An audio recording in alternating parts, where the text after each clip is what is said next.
വിജയേട്ടാ നമസ്കാരം. നമസ്കാരം. നാളെ ഇതേ സമയത്ത് കേരളം എങ്ങനെ ചിന്തിക്കുന്നു എന്ന് കൃത്യമായിട്ട് അറിയാനായിട്ട് സാധിക്കും. ഇപ്പോ നാളെ ഇതേ സമയമാകുമ്പോൾ ആര് ഭരണത്തിലേറും കേരളത്തിൽ എന്നുള്ളത് നമുക്ക് അറിയാൻ സാധിക്കും. ബംഗാളിൽ എന്ത് സംഭവിക്കുമെന്ന് അറിയാൻ സാധിക്കും. തമിഴ്നാട്ടിൽ എന്ത് സംഭവിക്കുമെന്ന് അറിയാൻ സാധിക്കും. കേരളം കാത്തിരിക്കുന്ന ദിവസമാണ് നാളെ. സാധാരണ വിജയേട്ടാ ഈ തെരഞ്ഞെടുപ്പ് ഇലക്ഷൻ റിസൾട്ടുകളൊക്കെ വരാൻ പോകുമ്പോൾ നമുക്ക് ഇത്ര ഒരു എക്സൈറ്റ്മെന്റോ ആവേശമോ ഒന്നും വരാറില്ല. പക്ഷെ ഇത്തവണത്തെ തിരഞ്ഞെടുപ്പ് റിസൾട്ടിന് ഒരുപാട് പ്രത്യേകതകളുണ്ട്. കാരണം ഇത്തവണ രണ്ട് സംസ്ഥാനങ്ങളിൽ രണ്ട് പാർട്ടികൾ അക്കൗണ്ട് തുറക്കാനായി വെമ്പി നിൽക്കുകയാണ്. തമിഴ്നാട്ടിൽ TVKയും കേരളത്തിൽ BJPയും. BJP അക്കൗണ്ട് തുറക്കുന്നതിനപ്പുറം ഈ രണ്ട് പാർട്ടികളും TVKയും BJPയും അക്കൗണ്ട് തുറക്കുന്നതിനപ്പുറം തമിഴ്നാട്ടിൽ ഭരണം പിടിച്ച് വിജയ് മുഖ്യമന്ത്രിയാകുമോ എന്നുള്ളതാണ് ചോദ്യം. കേരളത്തിൽ BJP തൂക്കു മന്ത്രിസഭ വന്ന് BJP നിർണായക ശക്തിയാകുമോ എന്നുള്ളതാണ് ചോദ്യം. രണ്ടും വളരെ നിർണായകമായിട്ടുള്ള ഒരു സംഭവമാണ്. അപ്പൊ ഇതാണ് ഈ തെരഞ്ഞെടുപ്പിന്റെ എക്സൈറ്റ്മെന്റ് കൂട്ടുന്ന ഒരു പ്രധാനപ്പെട്ട കാര്യം. ബംഗാളിലേക്ക് നമുക്ക് വരണം, അത് നമുക്ക് മറ്റൊരു വിഷയമായിട്ട് ചർച്ച ചെയ്യാം. അപ്പൊ എന്തൊക്കെയാണ് പ്രതീക്ഷകൾ? നമ്മൾ പറഞ്ഞതുപോലെ നമ്മൾ കേരളത്തിൽ BJP 30 നിർണായക മണ്ഡലങ്ങളിൽ നിർണായക ശക്തിയാകും എന്ന് പറഞ്ഞു. നമ്മൾ BJPക്ക് 6 കംഫർട്ടബിൾ സീറ്റുകൾ ഉണ്ടാകുമെന്ന് പറഞ്ഞു. 12 ജയിക്കാൻ പറ്റുന്ന സീറ്റുകളായിരിക്കും എന്ന് പറഞ്ഞു. ഏകദേശം എക്സിറ്റ് പോൾ റിസൾട്ടുകൾ വന്നപ്പോഴെല്ലാം തന്നെയും അവരും പറഞ്ഞു BJPക്ക് ഒരു 10 മുതൽ 14 സീറ്റുകൾ വരെ ലഭിക്കാം, 7 മുതൽ 11 സീറ്റുകൾ വരെ ലഭിക്കാം, 3 മുതൽ 6 സീറ്റ്, ഇതിലാണ് എല്ലാ എക്സിറ്റ് പോൾ ഫലങ്ങളും നിൽക്കുന്നതും. അപ്പൊ നാളെ എന്ത് സംഭവിക്കും എന്നുള്ളതാണ് പ്രധാനപ്പെട്ട ചോദ്യം. തമിഴ്നാട്ടിലും അതെ, കേരളത്തിലും അതെ, രണ്ട് സംസ്ഥാനങ്ങൾ എക്സൈറ്റ്മെന്റിന്റെ പീക്കിലാണ്. തമിഴ്നാട് പിന്നെ പറയണ്ട, വിജയ് ഫാൻസ് കൂടെ ഉണ്ട് എന്നുള്ളതാണ്.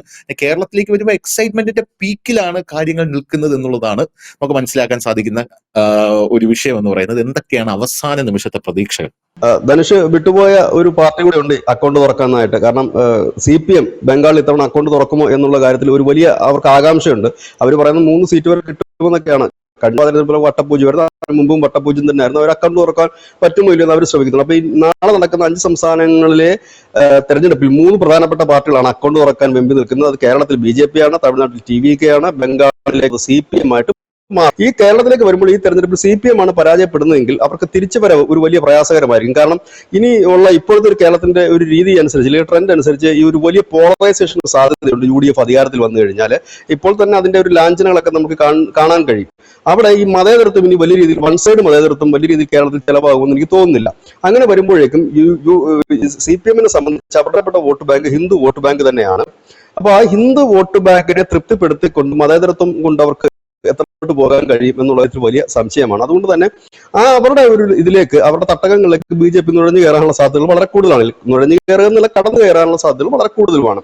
ഇനി UDF-നെ സംബന്ധിച്ച് അവർ പരാജയപ്പെടുകയാണ് എങ്കിൽ അവരെ സംബന്ധിച്ച് വലിയ റിസ്ക് ഇല്ല. കാരണം അവരുടെ കൂടെ എപ്പോഴും ഈ മുസ്ലിം ക്രിസ്ത്യൻ വിഭാഗങ്ങൾ ഉറച്ചു തന്നെ നിൽക്കുന്നുണ്ട്. അവർക്ക് അങ്ങനെ വലിയ ക്ഷീണം തട്ടില്ല. വേണമെന്നുണ്ടെങ്കിൽ ആഞ്ഞു പിടിച്ചാൽ വരാം. പക്ഷെ അപ്പോഴും അവർക്ക് ഹിന്ദു വോട്ടുകൾ നിർണായകമായി മാറും.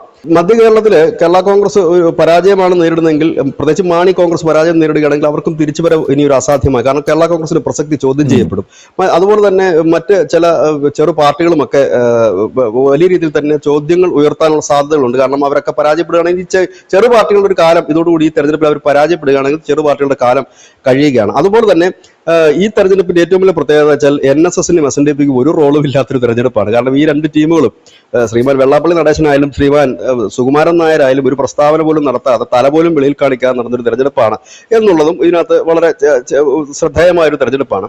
ഇതിനകത്ത് ഈ തെരഞ്ഞെടുപ്പിൽ ഏറ്റവും വലിയ ഹൈലൈറ്റായി മാറിയത് ക്രിസ്ത്യൻ ചില മെത്രാന്മാരുടെ പ്രസ്താവനകളും, ഒപ്പം തന്നെ മുസ്ലിം ലീഗിന്റെയും ഒപ്പം തന്നെ മുസ്ലിം മതപണ്ഡിതന്മാരുടെയും ജമാഅത്ത് ഇസ്ലാമിയുടെയും SDP-യുടെയും PDP-യുടെയും ഒക്കെ വളരെ പരസ്യമായിട്ടുള്ള ആഹ്വാനങ്ങളും പ്രവർത്തനങ്ങളും ഒക്കെയാണ് ഈ തെരഞ്ഞെടുപ്പിന്റെ ഒരു ഭാഗത്ത് നിൽക്കുന്നത്. മറുഭാഗത്തേക്ക് വരുമ്പോഴേക്കും BJP സംബന്ധിച്ച് വളരെ സൈലന്റ് ആയിട്ട് അവർ മൂവ് ചെയ്തൊരു തെരഞ്ഞെടുപ്പായിരുന്നു. ഇന്നലെ നമ്മൾ കേട്ടൊരു വാർത്ത, BL സന്തോഷ് അവരുടെ പ്രഭാരിയാണ്, അവരുടെ ഇൻചാർജാണ്, കേരളത്തിന്റെ മേൽനോട്ടക്കാരനാണ് അദ്ദേഹം.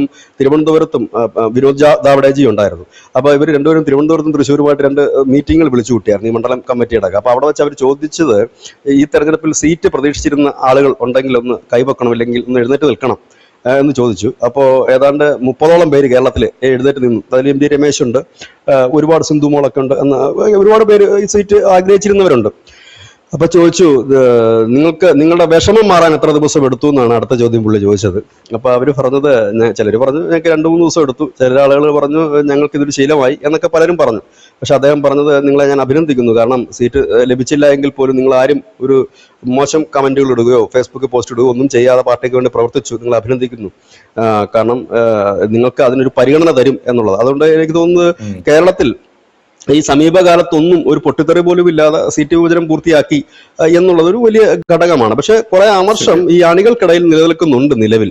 അതിന്റെ ഒരു പ്രശ്നം എന്ന് വെച്ചാൽ 2020 വാരിക്ക് ഒരു സീറ്റ് കൊടുത്തത്, BDJS വാരിക്ക് ഒരു സീറ്റ് കൊടുത്തത്, പിന്നെ ചില സ്ഥാനാർത്ഥികളൊക്കെ വേണ്ടാന്ന് വെക്കുകയും മറ്റു ചിലരെ കൊണ്ടുവന്നതിലൊക്കെ അമർഷം അണികൾക്കിടയിലുണ്ട്. ഈ അമർഷത്തെ മറികടക്കണമെന്നുണ്ടെങ്കിൽ കുറഞ്ഞ വർഷം രാജീവ് ചന്ദ്രശേഖരൻ 2 സീറ്റെങ്കിലും നേടണം. 2 സീറ്റ് നേടിക്കഴിഞ്ഞാൽ ഇതിനെ മറികടക്കാൻ കഴിയും. കാരണം സംഘികൾ ബംഗാൾ കൊണ്ട് തൃപ്തിപ്പെടുകയും ഈ 2 സീറ്റിൽ അർമാദിക്കുകയും ചെയ്യും എന്നുള്ള കാര്യത്തിൽ യാതൊരു തർക്കവുമില്ലാത്ത കാര്യമാണ്. അപ്പം ഇവിടെ ഇതൊരു ഒരു പോസിറ്റീവ്. ഇനി ഇത് ഈ 2 സീറ്റ് ലഭിച്ചില്ല, ഇനി 0 ആണ് സീറ്റെങ്കിലോ ഇല്ലെങ്കിൽ നിയമം മാത്രമാണ് ലഭിക്കുന്നതെങ്കിലോ ഒരുപാട് ചോദ്യങ്ങൾ പിന്നെ ശ്രീ രാജീവ് ചന്ദ്രശേഖർ നേരിടേണ്ടി വരും. അതോടൊപ്പം തന്നെ ഈ ഇത്തവണത്തെ BJPയുടെ ക്രിസ്ത്യൻ ഔട്ട്റീച്ച് എത്രത്തോളം ഫലപ്രദമായി എന്നുള്ളത് നാളത്തെ തെരഞ്ഞെടുപ്പിൽ കാണാൻ കഴിയും. PCO ഷോഡോ ഇല്ലെങ്കിൽ അരൂപാന്റണി ഒന്നും ജയിച്ചില്ല എന്നുണ്ടെങ്കിൽ ഈ സംഘികൾ സോഷ്യൽ മീഡിയ നിറഞ്ഞാടുകയും വഴിയെ പോകുന്ന കംപ്ലീറ്റ് മെത്രാന്മാരെയും തെരുവിളിക്കുന്ന ഒരു കാഴ്ചയും നമുക്ക് നാളെ കാണാൻ കഴിയും. നേരെ മറിച്ച് ഇതിൽ PCO ഷോണോ ആര് ജയിച്ചു കഴിഞ്ഞാലും അവര് BJPയിൽ ഒരു വലിയ പവറായിട്ട് മാറാനുള്ള വലിയ സാധ്യതയുണ്ട്. കാരണം സഭയ്ക്ക് പിന്നെ ഇവരെയാണ് പിന്നെ BJPയുടെ ഒരു പാലമായിട്ട് യൂസ് ചെയ്യാൻ കഴിയുന്നത്. അത് കൃത്യമായി തന്നെ അറിയാവുന്ന ഒരു നേതാക്കന്മാരുമാണ് ഈ പറയുന്ന ഷോൺ ആയാലും, പ്രത്യേകിച്ച് എസ്പെഷ്യലി PC ഒക്കെ ആണെന്നുണ്ടെങ്കിലും. പിന്നെ നമ്മൾ കൂടുതൽ കേരളത്തിലേക്ക് ഉറ്റുനോക്കുമ്പോൾ മഞ്ചേശ്വരം, പാലക്കാടെ സംബന്ധിച്ച് പറഞ്ഞു കഴിഞ്ഞാൽ ശോഭ സുരേന്ദ്രൻ അവിടെ വിജയിക്കുകയാണെങ്കിൽ അതൊരു പുതു ചരിത്രമായിരിക്കും. കാരണം അവര് അവിടെ വളരെ കാലമായി പ്രവർത്തിച്ചിരുന്ന ഒരു സ്ഥാനാർത്ഥിയാണ്. ഇതിനെല്ലാം മറികടന്നുകൊണ്ട് ഒരുപാട് ആരോപണങ്ങൾ അവർക്ക് നേരെയായിരുന്നു മുഴുവൻ മാധ്യമങ്ങളും ടാർഗറ്റ് ചെയ്തിരുന്നതാണ്. ആ ടാർഗറ്റുകളൊക്കെ അതിജീവിച്ചുകൊണ്ട് ഇലക്ഷന്റെ തലേന്ന് പോലും വളരെ ഒരു സ്ഥാനാർത്ഥിയെ വളരെ ഇതായിട്ട് വളരെ ക്രൂരമായ രീതിയിൽ തന്നെ അവരെ താറടിച്ച് കാണിക്കാനുള്ള ശ്രമങ്ങളൊക്കെ നടത്തി. അതിനെ അതിജീവിച്ച് അവർ ജയിക്കുകയാണെങ്കിൽ അതൊരു വലിയ തിളക്കമാർന്ന വിജയം എന്ന് പറയേണ്ടി വരും.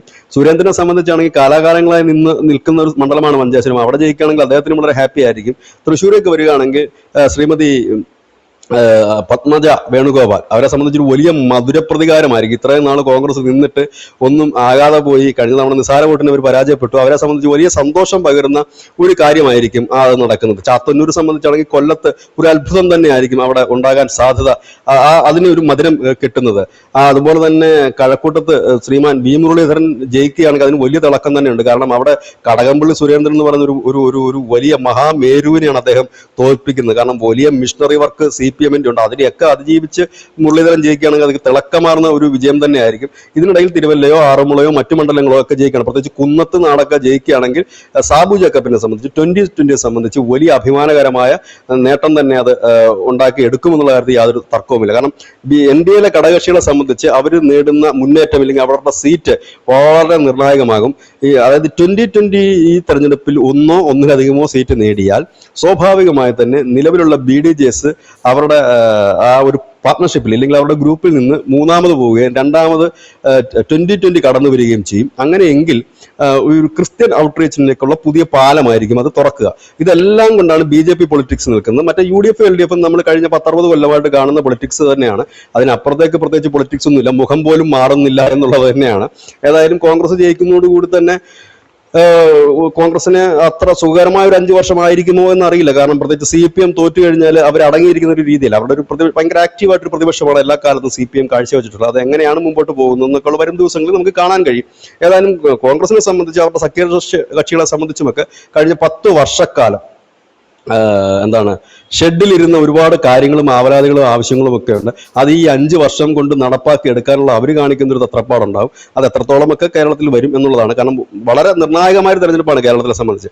കേരളത്തിൽ എല്ലാവരും ഉറ്റുനോക്കുന്നു BJP എത്ര സീറ്റ് പിടിക്കുന്നുണ്ട്. LDF-ഓ UDF-ഓ അധികാരത്തിൽ വരുമെന്നുള്ള കാര്യത്തിൽ ആർക്കും തർക്കമൊന്നുമില്ല. ഏതെങ്കിലും ഒരു മുന്നണി അധികാരത്തിൽ വരിക തന്നെ ചെയ്യും. പക്ഷെ BJPയുടെ ഒരു ഭാവി നിർണ്ണയിക്കുന്ന ഒരു വലിയ തെരഞ്ഞെടുപ്പാണ്, ഒരു ടേണിംഗ് പോയിന്റ് എന്ന് പറയാം.